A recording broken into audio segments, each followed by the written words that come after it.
डूबते को तिनके का सहारा।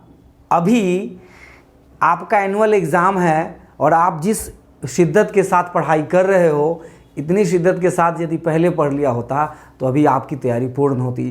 कुछ बच्चों की तैयारी है भी ज़बरदस्त, लेकिन कुछ ने कोरोना काल में सोचा कि ऑनलाइन पढ़ाई चल रही है तो ऑनलाइन ही एग्ज़ाम हो जाएगा। ऑनलाइन मतलब आप ज्ञान के लिए पढ़ रहे हो कि केवल परीक्षा पास करने के लिए पढ़ रहे हो? तो चलिए ज़्यादा नहीं बातें करेंगे, क्योंकि फिर आप कहोगे कि ये 9th क्लास यदि आप पूरा साल बचाना चाहते हो तो आज और कल मतलब 2 दिन पूरी तरह से आप अपने को दो और ज़बरदस्त तरीके से पढ़ाई करो। जो जो इम्पोर्टेंट क्वेश्चंस बता रहा हूँ वो पढ़ो। और एक और बात मैंने देखा कि जो मॉडल सेट मैंने सॉल्व किया है, उसकी जो भेजा है एसएसटी का, उसको ज़बरदस्त तरीके से उसको एक एक क्वेश्चन आंसर कर लो, ठीक है ना। उसका भी करना बहुत ज़रूरी है, उसमें से भी बहुत सारे क्वेश्चंस हो सकते हैं, तो ये ध्यान रखना है। अभी हम पढ़ेंगे हिस्ट्री का।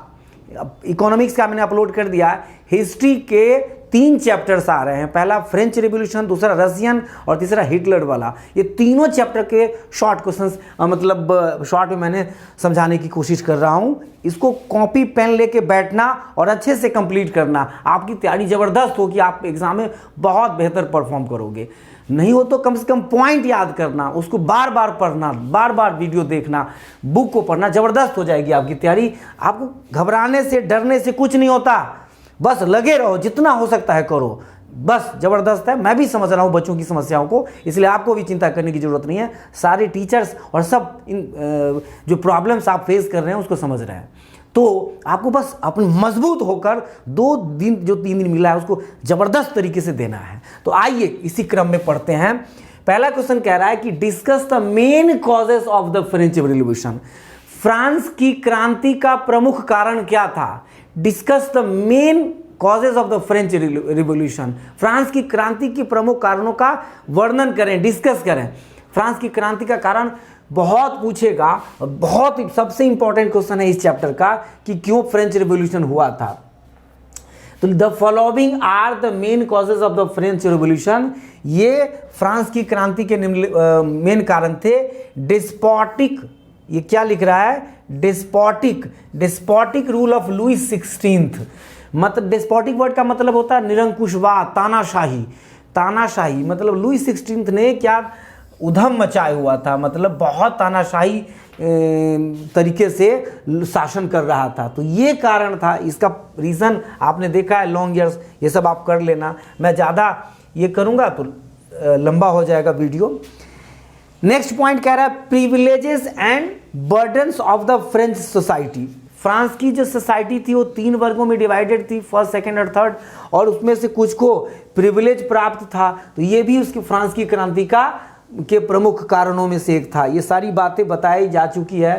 तो privileges and burdens of the French society, इस ठीक है ना। तो ये पॉइंट आप कर लेना। इसको एक्सप्लेन यानी कि एक्सप्लेनेशन भी दिया है, स्क्रीनशॉट लेके कॉपी में पेन में लिखना। तीसरा है कि राइजिंग प्राइसेस, किसी भी देश में उथल पुथल मचने का और क्रांति आने का ये बहुत बड़ा कारण होता है। जैसे ही प्राइस बढ़ता है तो जो आम जनमानस है उनको बड़ी दिक्कत होती है। जैसे अभी भारत में पेट्रोल के प्राइस बढ़ने के कारण लोगों में बहुत ज़्यादा नाराज़गी है, तो ये भी होता है। Inspiration by the philosophers, inspirations by the philosophers मतलब फ्रांस की क्रांति में जान फूंकने का काम किया, वहाँ की क्रांति में मतलब आग लगाने का काम किया वहाँ के फिलोसफर यानी दार्शनिकों के द्वारा। बहुत सारे फिलोसफर्स थे, मैं इसके लिए स्पेशल इनके 3-4 जो फिलोसफर्स थे फ्रेंच रिवॉल्यूशन से रिलेटेड, उनके नाम और उनके द्वारा लिखी गई किताबें या सिद्धांत को जरूर पढ़ लेना। आपको ये आपको मदद करेगा। चाहे philosophers like John Locke, Rousseau, Montesquieu, ये सब ने अपने आइडियाज़ के जरिए फ्रांस की जनता को जगाया और वहाँ की सरकार के अगेंस्ट सोचने के लिए विवश कर दिया कि ये तुम्हारे हित में नहीं है। तो ये पॉइंट है। रोल ऑफ मिडिल क्लासेस, जो मध्य वर्ग थे वो ज़्यादा पीसता है। अभी जैसे कोरोना काल में कहा कि जिनका उद्योग धंधा बंद हो गया, जो हायर क्लासेस है वो क्या है, उनके पास तो काफ़ी पैसा है तो उनको कोई दिक्कत नहीं होती। जो लोअर क्लास है वो तो कैसे भी काम चला लेते, मांग के भी जैसे लग रहा था। मिडिल क्लास वाले न कहीं जा सकते, ना मांग सकते, ना उनके पास उतने पैसे थे। तो मिडिल क्लास किसी भी देश में ज़्यादा पिसता है किसी भी क्राइसिस के आने से। तो these were the reasons, role of middle class, inspiration of the philosophers, rising prices, इसके बाद privilege and burdens of the French society and despotic rule of Louis 16th। ये याद रखना। इसी क्वेश्चन को दूसरे तरीके से थोड़ा सा बदल के पूछेगा। क्या पूछेगा कि देखिए इसमें पूछेगा सोशल, हाँ ये मैंने देखा, हो सकता है अभी जो हमने कहा कि फ्रांस की क्रांति के कारण, रीजन या causes of the French revolution, और इसमें बहुत ज़्यादा फर्क नहीं है, फर्क तो है। इस प्रश्न में क्या कह रहा है, social disparity was one of the major causes of the French revolution, justify by the giving example.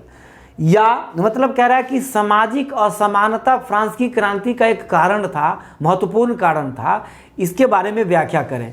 मतलब 3 वर्गों में विभाजित था ना, फर्स्ट सेकंड थर्ड, 3 सोसाइटी में, उसके बारे में कह रहा है। इसमें ज़्यादा फोकस फ्रांस की क्रांति यानी फ्रेंच रिवॉल्यूशन के कॉजेज को ही लिखना है, लेकिन आपको सेंटर्ड रहना है सोशल कॉजेज पे, यानी कि सामाजिक कारण पे। The inequality that existed in the French society in the old regime become, है ना, became the cause of the French revolution, justify the statement by giving 3 suitable examples.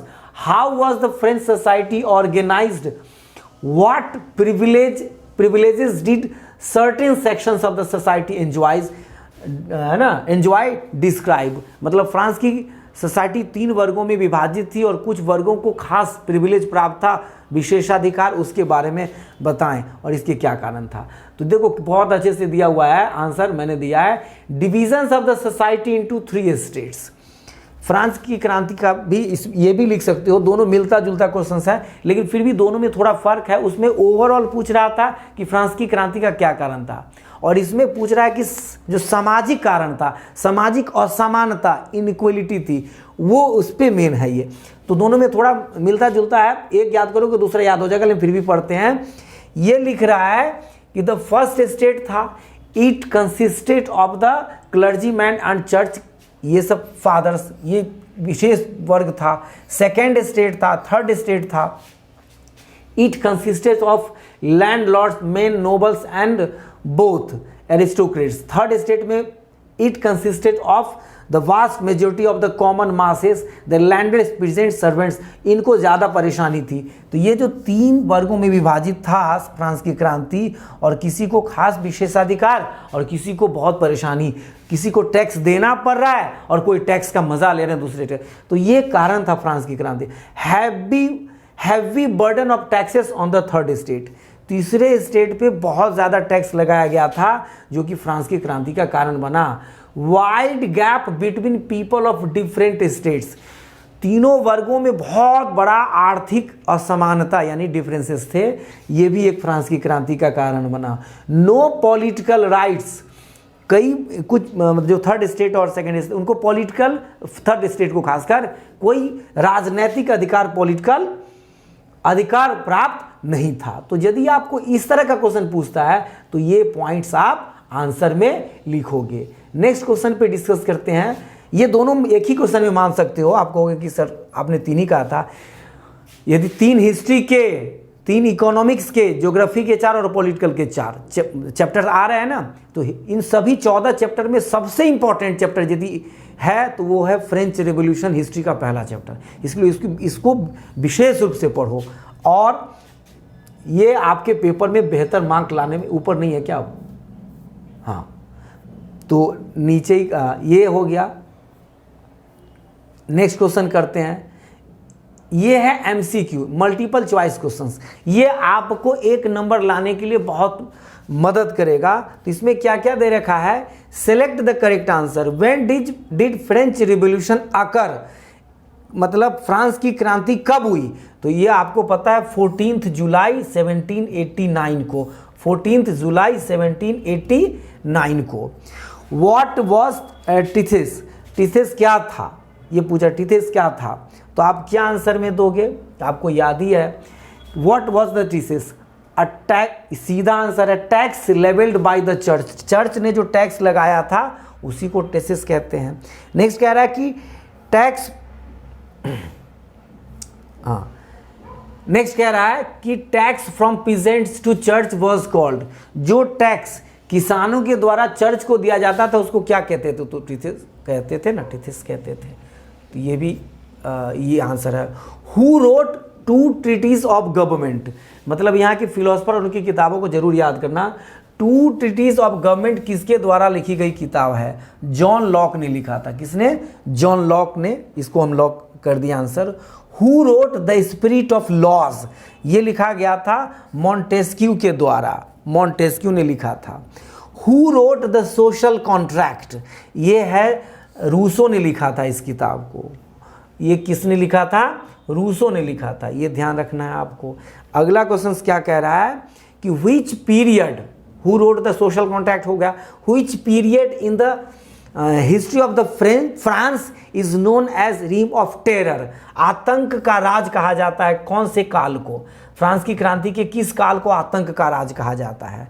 तो इसका आंसर है 1793 टू 1794, 1793 से 1794 के काल को आतंक का काल कहा जाता है। अगला कुछ देख लेते हैं।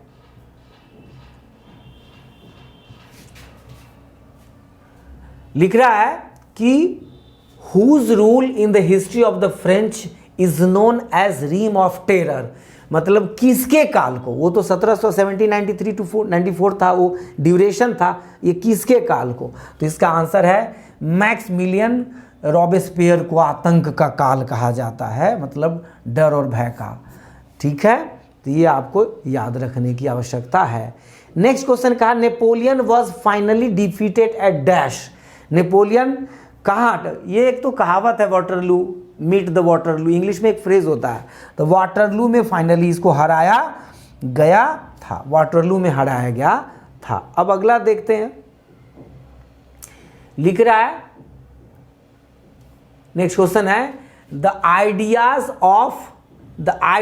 Of dash and dash were the most important legacy of the French revolution, France की क्रांति ने ही लिबर्टी, फ्रेटर्निटी और इक्वलिटी का जो नारा है और इसका जो कंसेप्ट है पूरे वर्ल्ड को दिया है। इसमें क्या कह रहा है? वही तो है, ए लिबर्टी इसका आंसर है liberty democratic rights, liberty social rights, liberty equality. तो ये मतलब है लिबर्टी, फ्रेटर्निटी एंड इक्वलिटी, लेकिन लिबर्टी और डेमोक्रेटिक राइट्स दिया तो सबसे बेस्ट आंसर आपका ए यही हुआ। नेक्स्ट क्वेश्चन कह रहा है कि ये अब आप क्या करें ना, कॉपी में लिख के और इसका आंसर याद रख लेना। डायरेक्ट ऑप्शंस, मतलब ऑप्शंस वगैरह मत लिखना, सीधा ये क्वेश्चन लिखने के बाद आंसर याद रख लेना।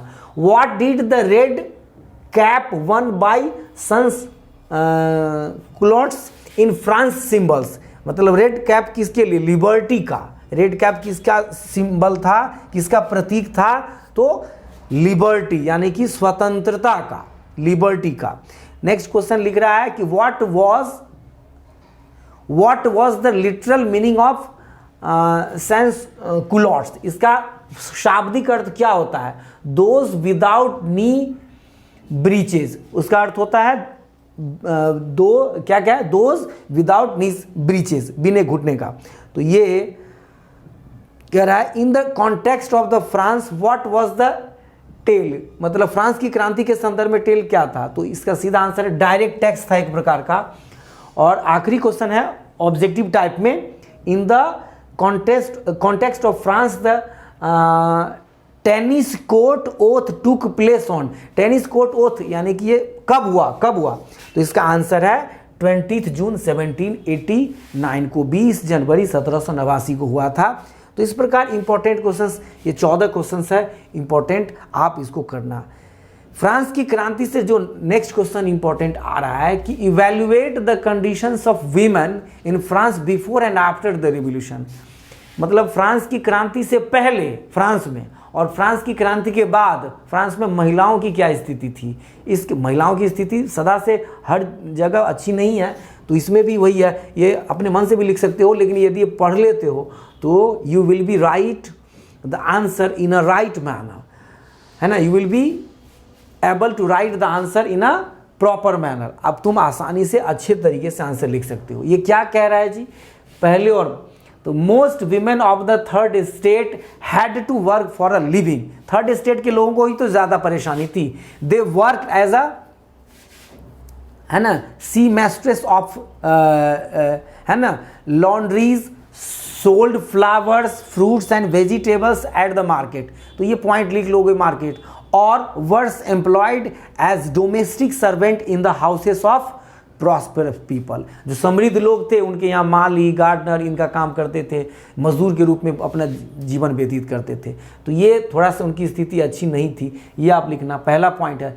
दूसरे पॉइंट में इन्होंने क्या कहा, most women did not have access to education और job training, only daughters of nobles और wealthier members of the third state could study at convent, है ना, after which their families arranged a marriage for them.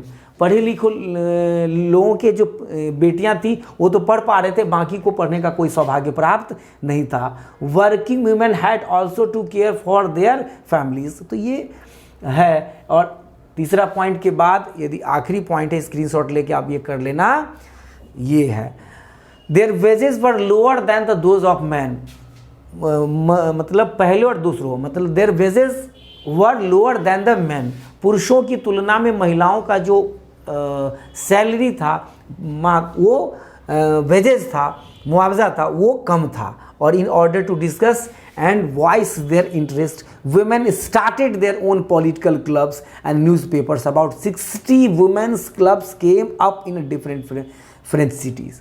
तो ये महिलाओं की स्थिति के बारे में मैंने बताया, ये अच्छे से कर लेना, ये भी बराबर पूछा जाता है। और मैंने आपको क्या कहा, फ्रांस की क्रांति में वहाँ के फिलोसफर का बहुत बड़ा योगदान था, तो ये क्वेश्चंस करना है आपको, फ्रांस की क्रांति में वहाँ के फिलोसफर का क्या योगदान था। बहुत बड़ा चैप्टर है और इंटरेस्टिंग चैप्टर है, तो क्यों ना इसको किया जाए।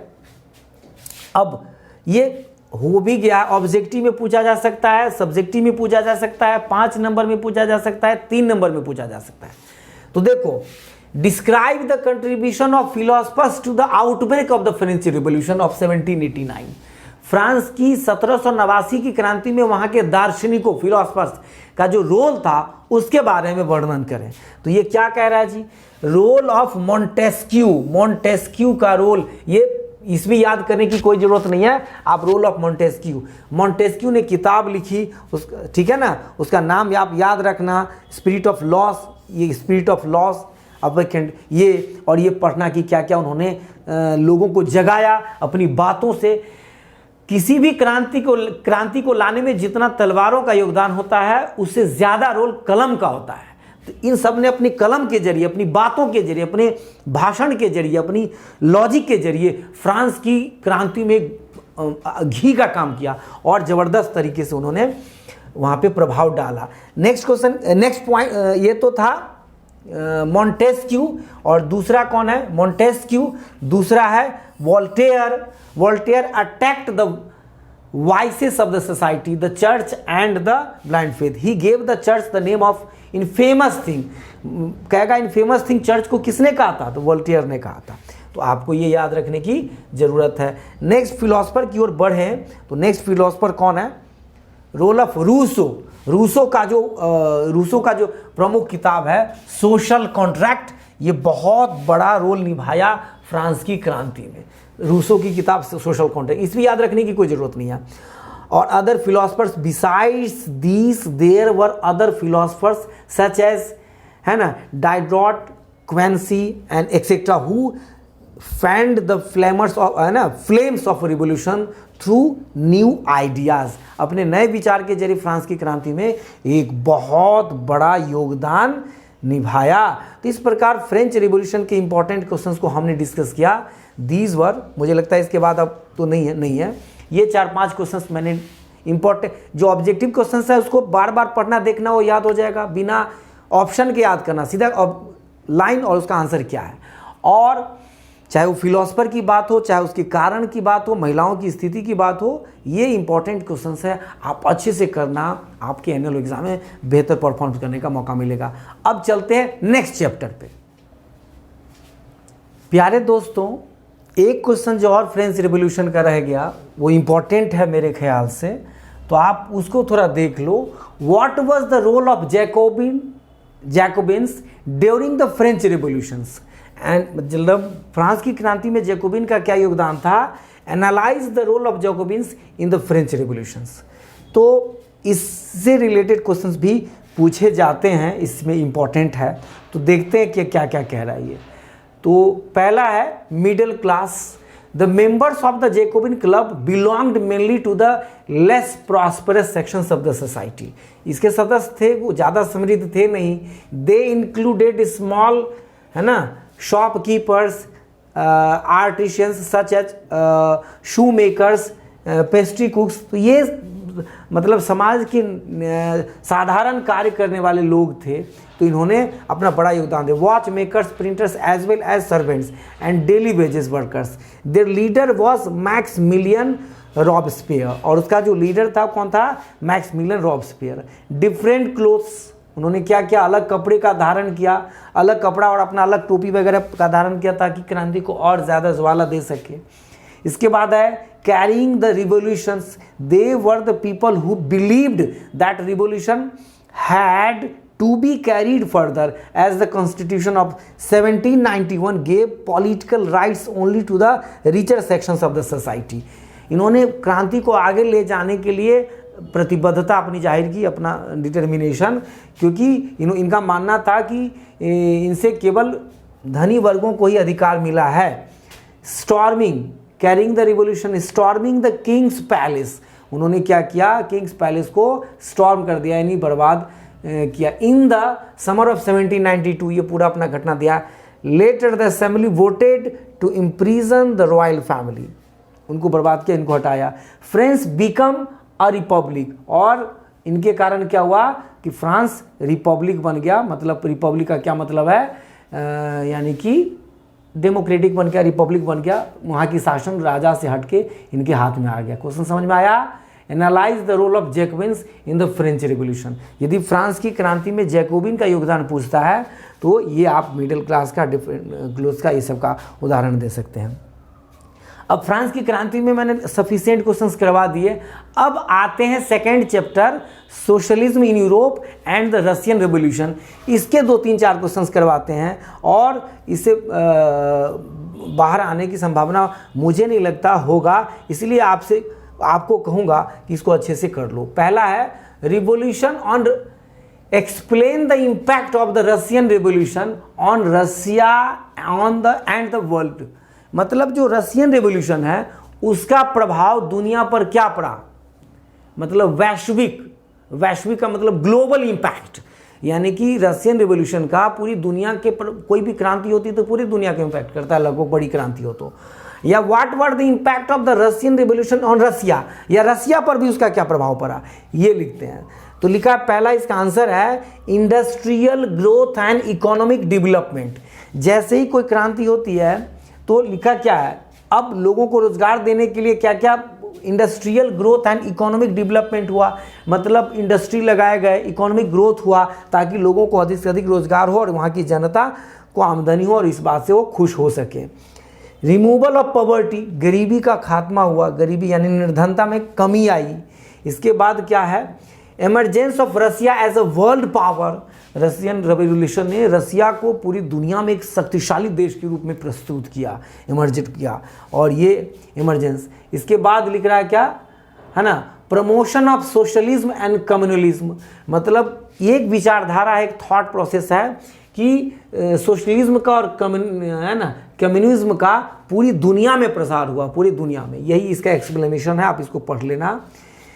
इसके बाद कह रहा है रेडिफाइनिंग ऑफ डेमोक्रेसी। प्रजातंत्र को पुनः परिभाषित किया गया। प्रजातंत्र यानी डेमोक्रेसी को, जनता का शासन होगा, समझ रहे हैं ना, कि सारी शक्ति जनता के हाथ में होगी। तो दीज वर द पॉइंट्स, आप याद रखना। डी, ये पॉइंट आप याद रख लेना कि रशियन रिवॉल्यूशन का पूरी दुनिया में क्या प्रभाव पड़ा।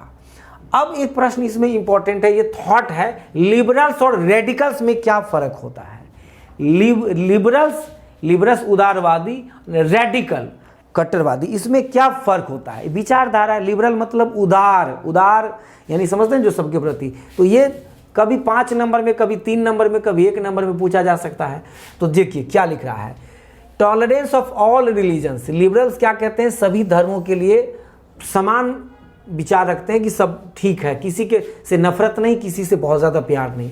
गवर्नमेंट बेस्ड ऑन मेजोरिटी, इसमें क्या होता है, गवर्नमेंट बेस्ड ऑन मेजोरिटी होता है, जिनकी ज़्यादा संख्या होगी वो सरकार बनाएंगे। Opposed the uncontrolled power of the king, राजा को ज़्यादा शक्ति देने के खिलाफ होते हैं। Opposed the privilege given to the great land owners and wealthy factory owners, ये इनका विरोध करते हैं। Suppose the right of the individuals, मतलब supported the right of individuals, तो ये है मतलब व्यक्तिगत स्वतंत्रता को महत्व देते हैं, ये सब हैं। और इसने क्या लिखा, many of them also supported women's, है ना, सफ्रेगेट मूवमेंट। और इसमें क्या है, और आगे इसमें लिखा है supported representatives elected parliamentary government and independent judiciary, और ये स्वतंत्र न्यायपालिका में विश्वास रखते हैं। तो ये 4 अंतर इसमें दिया हुआ है, इसमें 4-5 है, इसमें 4 है। तो ये अंतर को याद रखना जरूरी है, पूछता है, और ये पूछा जा सकता है कि लिबरल्स में और रेडिकल्स में क्या फ़र्क है, इसके बीच में आप अंतर को लिखें, कॉपी में लिख लेना और अच्छे से आप करना। अगले क्वेश्चंस की ओर बढ़ते हैं, देखते हैं क्या है अगला क्वेश्चंस। मल्टीपल चॉइस क्वेश्चन है, कुछ करते हैं, इसमें चैप्टर का नॉलेज होगा, और क्योंकि जानते हैं 50% क्वेश्चंस आपके ऑब्जेक्टिव आते हैं, उसमें आपको बहुत बड़ी मदद मिलेगी। Who led the Bolsheviks group in Russian during Russian revolution, who led the Bolshevik group, Bolshevik group का नेतृत्व कौन कर रहा था, तो कौन कर रहा था, है ना, व्लादिमीर लेनिन कर रहा था। कौन कर रहा था, लेनिन कर रहा था बोल्शेविक ग्रुप का नेतृत्व। When was the Russian Social Democratic Workers Party founded? Russian social democratic मजदूर पार्टी का गठन यानी कब बना, तो 1898 में बना। कब बना, 1898 में। नेक्स्ट क्वेश्चन क्या कह रहा, थर्ड क्वेश्चन, कि who put forward April thesis, April thesis किसके द्वारा लाया गया है, तो हम कहेंगे कि लेनिन के द्वारा लाया गया है। The Bolshevik Revolution of Russia took place on, Bolshevik Revolution of Russia took place on 24th October 1917। Next question कहा कि who introduced the collectivization of agriculture in Russia। इसका सीधा आंसर है स्टॉलिन ने इसका समर्थन किया था, इसने ये थॉट लाया था। छठा क्वेश्चन क्या कह रहा है, आगे नहीं आएगा क्या, हाँ, छठा क्वेश्चन क्या कह रहा है, 6th क्वेश्चन क्या कह रहा है कि हु वर कुलक्स, वो कुलक्स कौन था, तो इसका सीधा आंसर मैं पढ़ूंगा, रिच फार्मर्स ऑफ रसिया को कुलक्स कहा जाता था, रिच फार्मर्स ऑफ रसिया। और 7वां क्वेश्चन है the association of people who produced goods together and divided the profits according to the work done by the members is commonly termed as, उसको क्या कहा जाता था, तो इसका आंसर है, इसका आंसर नहीं दिया क्या, ये रहा, इसका आंसर है कलेक्टिविज्म, उसको कहा जाता था कलेक्टिविज्म, ये इसका आंसर है, कलेक्टिविज्म इसका आंसर है, ठीक है। नेक्स्ट क्वेश्चन इसने क्या कहा ये देखते हैं, लिख रहा है कि which of the following was one of 3 demands that Vladimir Lenin proposed in his April thesis। Lenin ने अप्रैल थेसिस में कौन से डिमांड रखे थे, which one of the following was one, मतलब एक डिमांड उनका ये भी था, बहुत सारे डिमांड थे, उनमें एक demand to nationalise the banks, मतलब बैंक को राष्ट्रीयकृत करो, नेशनलाइज करो, ये उनका डिमांड था। नेक्स्ट क्वेश्चन क्या कह रहा है, which one of the following was used for elected consultative parliament in Russia, तो इसका आंसर है ड्यूमा। क्या कह रहा है, which one of the following term was used for elected consultative parliament in Russia, वहाँ की शायद संसद को ही कहा जाता है ड्यूमा। आगे लिखा हुआ है in the beginning of 20th century the vast majority of Russian people worked in agriculture sector में काम करते थे। हमारे देश में भी तो सबसे ज़्यादा काम करने वाले एग्रीकल्चर सेक्टर में ही हैं। एग्रीकल्चर पे बोझ जितना कम होगा देश की उन्नति उतनी होगी, क्योंकि ज़्यादातर लोग एग्रीकल्चर में अपने आप को खपाए हुए हैं और ये छुपी हुई डिस्गाइज्ड अनएम्प्लॉयमेंट के रूप में कार्य कर रहा है।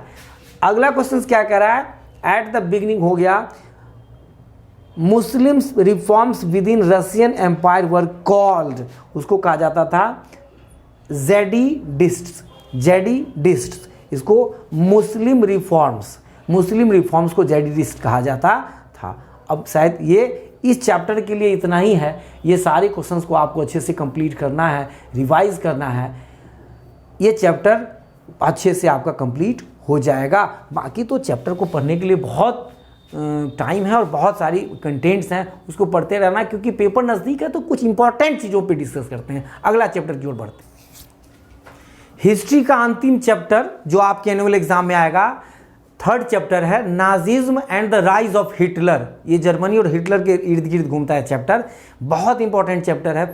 फ्रेंच रिवॉल्यूशन के बाद यदि सबसे इंपॉर्टेंट चैप्टर है तो यही है ना। क्या नाम है चैप्टर का? Nazism and the rise of Hitler. तीसरा चैप्टर है ये, Nazism and the rise of Hitler. ये थर्ड चैप्टर है हिटलर के बारे में। तो देखिए इसमें क्या बातें होंगी तो मैं आपको समझाता हूँ। हिटलर के बारे में है, आपको पता है हिटलर के बारे में, इस पर एक वीडियो भी बनाया हूँ, उसको भी जाके देख सकते हो आप, लेकिन मैं शॉर्ट में चाहूँगा चैप्टर को आज समराइज करूँ। इसमें पूछेगा कि जर्मनी में हिटलर के उदय का सबसे बड़ा कारण मतलब क्यों हुआ, इतना ज़्यादा फैल कैसे गया हिटलर, क्या इसमें ऐसी बात थी। तो ये मैंने लिखा, explain 5 major causes for the rise of Nazism, मतलब नाजिज्म के उदय का या उसके फैलाव का जर्मनी में 5 कारण बताएं। तो इसमें लिखा है collapse of monarchy in Germany, मतलब क्या हुआ कि मोनार्की शासन यानी जो तानाशाही शासन था उसी समय खत्म हुआ। तो इसके कारण भी हिटलर को एक मौका मिल गया वहाँ पे फैलने का, वहाँ के लोगों को जगाने का। और फर्स्ट वर्ल्ड वार में जो जर्मनी को भारी क्षति हुई, अपमानित सहना पड़ा, ट्रीटी ऑफ वर्सेलिस वगैरह, ये सब तो था ही। तो ये पॉइंट याद रखना। Role played by Weimar republic, मतलब वाइमर रिपब्लिक ने भी एक बहुत बड़ा योगदान निभाया इनको फैलाने में।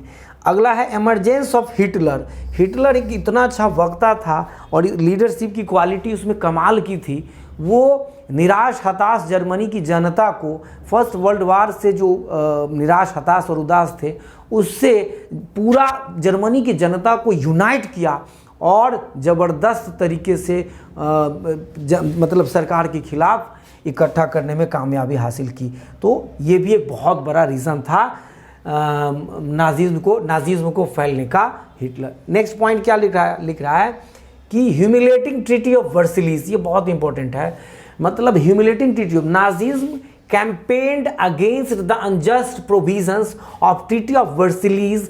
They mobilized a large number of people by popularizing the nation that Germans had been treated unfairly and they needed to review their lost prestige. मतलब वर्साई की संधि ने सेकेंड वर्ल्ड वार को जन्म दिया। कहा जाता है कि जब द्वितीय विश्व युद्ध का बीज प्रथम विश्व युद्ध की वर्साई की संधि में ही निहित हो गया था। इतना अपमानजनक और इंसल्टिंग ह्यूमिलेटिंग ट्रीटी था जिसके जरिए जर्मनी की जनता को ये बात कन्विंस करने में हिटलर कामयाब रहा और नाजिज्म को फैलने का मौका मिला। ह्यूमिलेटिंग, ये पॉइंट आप अच्छे तरीके से, humiliating treaty of Versailles and economic instability, मतलब जो वित्तीय अस्थिरता थी, इकोनॉमिक इंस्टेबिलिटी, वित्तीय अस्थिरता, यानी कि पूरी तरीके से एक तो वर्साई की संधि के कारण बहुत सारी इकोनॉमिक प्रतिबंध लगा दिया दूसरे देशों ने जर्मनी पर और इनका डेवलपमेंट रुक गया, कई ज़मीन छीन गए। तो ये सारे कॉजेज थे वहाँ हिटलर को फैलने का, नाजिज्म को वहाँ पे पनपने का एक बहुत बड़ा। अगले क्वेश्चंस की ओर बढ़ते हैं कि इस चैप्टर से और क्या पूछा जा सकता है। तो मैं देखो सीधी सीधी बात बताते हैं कि मैं आपको बता दूं ये क्या क्या है। मैंने इसका आंसर भी बता दिया हूं, कुछ इंपॉर्टेंट क्वेश्चंस को ये डिस्कस भी किया था, लेकिन फिर भी एक बार देख लो ये क्या कह रहा है। Which of these country was related to allied powers, allied power में निम्नलिखित में से कौन सी कंट्री कनेक्टेड है। तो इसका आंसर क्या है, इसका आंसर है ब्रिटेन। अलाइड पावर, 2 पावर था ना, उसमें से अलाइड पावर में इन चारों कंट्री में Britain. Which Republic was born in Germany after the first world war? कौन सा रिपब्लिक जन्म हुआ? वाइमर, ये आपको पता ही है, वाइमर रिपब्लिक का जन्म हुआ। What is the name of German parliament? German parliament को क्या कहा जाता है? तो आपको याद है, ये बहुत बार याद करवाया, रिच स्टेट कहा जाता है। What was the name of the secret state police during the Nazi regime? उसको क्या कहा जाता था? तो गेस्टापो कहा जाता था। When was Hitler born? Hitler का जन्म कब हुआ? 1889 में। हिटलर का जन्म कब हुआ? 1889 में। नेक्स्ट क्वेश्चन है, ये एक ही क्वेश्चन में आएगा, तुम कहोगे सर 3 ही क्वेश्चन कहते हैं, ये तो शॉर्ट टाइप है। Which peace treaty was signed by Germany after the world war first? कौन से ट्रीटी साइन किया गया था? तो ट्रीटी ऑफ वर्सेलीज, यही वर्साई की संधि जिसके कारण तो सारा काम हुआ। Treaty of Versailles. Mention the countries that were in axis power. Axis power में कौन कौन से कंट्रीज थे? तो Germany, Italy and Japan. Axis power में कौन कौन से कंट्री थे? Germany, Italy and Japan axis power में। और कह रहा है कि mention the countries that were in axis power हो गया। What was the suspended? What was suspended by Hitler through the fire decree? Fire decree के द्वारा क्या उनको हटाया था? तो इसका वहाँ के शायद पार्लियामेंट को भंग किया था, ये गड़बड़ था, उसमें मैंने बताया था, तो उसमें देख लेना। Which act gave Hitler all powers to silent parliament and rule by decree? कौन सा? The enabling act 1933। Enabling act 1933, इसका आंसर मैं दे दूंगा नीचे। What was the concept of lebensraum? उसका कंसेप्ट क्या था? तो यह है living space for the new territories to be acquired by the settlement. ये ध्यान रखना है। 11th क्वेश्चन कह रहा है the second world war ended in the year. Second world war कब खत्म हुआ? तो सेकेंड वर्ल्ड वॉर खत्म हुआ 1945 में। अच्छा, the country which dropped atom bomb on Hiroshima in Japan was? किस कंट्री ने उस पर बॉम्ब गिराया था? यूएसए ने, यूनाइटेड स्टेट ऑफ अमेरिका ने 2 बॉम्ब गिराया था। Dash were the main targets of mass killing during the Nazism? मतलब मेन टारगेट कौन था? तो ज्यूज था, ज्यूज को मेन टारगेट किया था। In the year dash Hitler issued fire degree? Fire degree के जरिए ही उन्होंने ये किया था, 1933 में किया था इन्होंने, 1933 में फायर डिग्री, जिसके तहत पार्लियामेंट की पावर को खत्म कर। The party established by Hitler was known as Nazi. इसका क्या नाम था? नाजी। ये सब बातें आप पढ़ चुके हो, नहीं पढ़े हो तो इसको अच्छे से एक बार देख लेना। इसका आंसर मैं ये नीचे आप स्क्रीनशॉट ले सकते हो। ये यहाँ तक क्वेश्चन है। अब देखो इसका आंसर यहाँ पे है, एक बार स्क्रीनशॉट ले लेना। ये नाजी पार्टी, ये पूरा आंसर है, स्क्रीनशॉट ले लेना। अगला लिख रहा है 2 क्वेश्चंस इसके अलावा इंपॉर्टेंट है इसमें, जो मैं आपको बताना चाहूँगा कि mention the provisions of the treaty of Versailles. मतलब वर्साई की संधि के प्रावधान, उसमें क्या क्या बातें थी? जमीन देना, सेना पे कंट्रोल करना, तो वो पूछेगा आपसे 5 नंबर में या 3 नंबर में या 2 नंबर या 1 नंबर में। Mention the provisions of the treaty of Versailles, Versailles की संधि के प्रावधानों को लिखो, मतलब उसमें क्या बातें थी, जर्मनी को क्या क्या देना था। Describe the problems faced by the Weimar Republic, और वाइमर रिपब्लिक के द्वारा किन समस्याओं का सामना किया गया, इन बातों का वर्णन आप कीजिए। दोनों प्रश्नों का आंसर यहां देखते हैं। देखिए दोनों प्रश्नों का आंसर ये रहा। पहला प्रश्न क्या था? ये रहा। फर्स्ट क्वेश्चन वाज कि वर्सिलीज के ट्रीटी में क्या प्रावधान थे, क्या क्या देना था जर्मनी को। ये 5 पॉइंट है। Germany was held responsible for the war and damages, Germany को जिम्मेदार ठहराया गया कि तुम्हारे कारण युद्ध हुआ है। जर्मनी वॉज डीमिलिटराइज्ड, मतलब तुम्हारी अब तुम सेना नहीं रख सकती हो, जर्मनी को कहा गया। इट वॉज फोर्स टू पे compensation amounting of 6 billion euro, या कौन सा उसका अपना जर्मनी का डॉलर है, करेंसी है, इतना पैसा जर्मनी को देना था जीते हुए कंट्री को। Resources rich Greenland was occupied by the allied power, allied power के द्वारा उनकी ज़मीन को हथिया लिया गया। Germany lost its overseas colonies, a tenth of its population, 13% of its territories, 75% of iron and 26% of its coal to France। इतना France को देना पड़ा ये सारी चीज़ों का। ये वर्साई की संधि में ये बातें कही गई थी, ये बार बार आप अच्छे तरीके से कंप्लीट कर लेना। उसके बाद कहा गया कि वाइमर रिपब्लिक के द्वारा किन समस्याओं का सामना किया गया। वाइमर रिपब्लिक के द्वारा कौन सी समस्याओं का सामना किया गया, तो मैं आपको बता दूं वाइमर रिपब्लिक के द्वारा कौन सी समस्याओं का सामना किया गया, ये देखते हैं। रुक जाओ भाई, हाँ, वाइमर रिपब्लिक लिखा है, it had signed the treaty of Versailles and hence it was held responsible accepting the humiliating provisions. The Weimar Republic had to pay the war compensation which has the, मतलब Weimar Republic उसके बाद आया और Weimar Republic को ही तो ये सारी चीज़ें वर्सलीज में जो साइन हुआ था वो सारी चीज़ें देना था। ये इनको बड़ी crippled financially. The Weimar republic had to face the revolutionaries uprising of the Spartacist League. However, the uprising war crushed with changing situation in 1923. It printed paper currency. ये सब the Great Economic Depression 1929 to 32 further hit the German। तो इस प्रकार इस chapter का महत्वपूर्ण question हमने discuss किया। हमने हिस्ट्री के 3 chapters, French revolution, Russian revolution and the Nazism and the Hitler, इन तीनों के इंपॉर्टेंट क्वेश्चंस को अच्छे से डिस्कस किया है। वीडियो को आपको बार बार देखना है। इंपॉर्टेंट क्वेश्चन जो भी डिस्कस किया है ये सारे इंपॉर्टेंट है। अब इसमें से इंपॉर्टेंट मत छांटने लग जाना, उसको लिखना, अच्छे से याद करना। आज और कल का दिन अपने पढ़ाई को दो, फिर पूरे साल 10th क्लास में अच्छे से शुरुआत से ही पढ़ाई करवाएंगे, ये हमारा पूर्ण विश्वास है। मैथ, साइंस और एसएसटी इन तीनों को अच्छे से पढ़ाई करवाएंगे। अगले ज्योग्राफी या पॉलिटिकल साइंस दोनों का वीडियो के लिए इंतजार करो। Thank you very much.